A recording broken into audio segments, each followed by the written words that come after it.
دہلی کے India international centre میں آج پدم شری ایوارڈ یافتہ مصنف پران کشور کی کتاب کا رسم اجرا کیا گیا۔ کتاب کا رسم اجرا جموں کشمیر کے سابق وزیر اعلیٰ غلام نبی آزاد اور جموں کشمیر کے سابق گورنر این ووہرا نے کیا۔ اس موقع پر غلام نبی آزاد نے پران کشور کے تصنیفی کاوشوں کی ستائش کی۔ آزاد نے کہا کہ اس زمانے میں ہمیں پتہ نہیں ہوتا تھا کہ ہندو کیا ہے اور مسلمان کیا ہے۔ کال رینا بٹ مسلمانوں کے نام سے بھی وابستہ ہے۔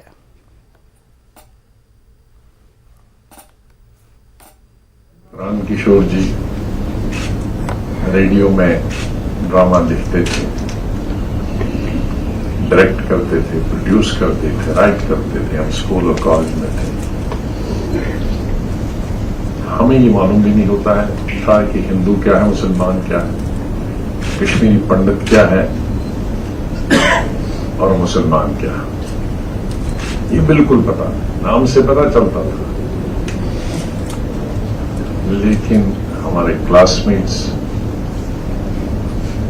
کشمیر یونیورسٹی میں تو کو ایجوکیشن تھی، کشمیر کی کلچر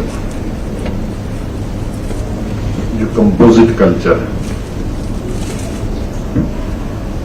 اس کلچر کو، اس تہذیب کو، اس سنسکرتی کو پڑھانے کو نہیں،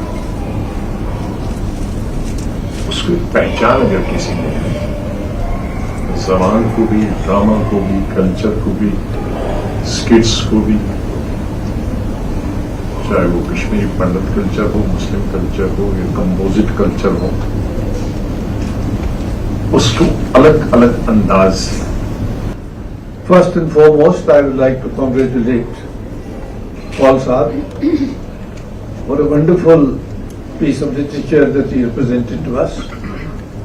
Sanjay Das Saab has sent me a copy through the publisher many days ago, and I have had the privilege of reading this English version.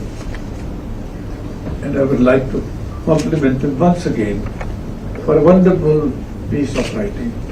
اور آج انہوں نے کشمیری ورشن بھی یہ آج ریلیز کروائی ہے، جو that adds to the great depth and volume of his contribution. اب دو زبانوں میں یہ کتاب چھپی، اور جیسے انہوں نے ذکر کیا، this is not a translation of the English book, it is the Kashmiri version of the same story. Now, so much has been said by Professor Shawk and by Mota Saab، اور کون صاحب نے خود فرمایا کہ یہ Genesis کیا ہے۔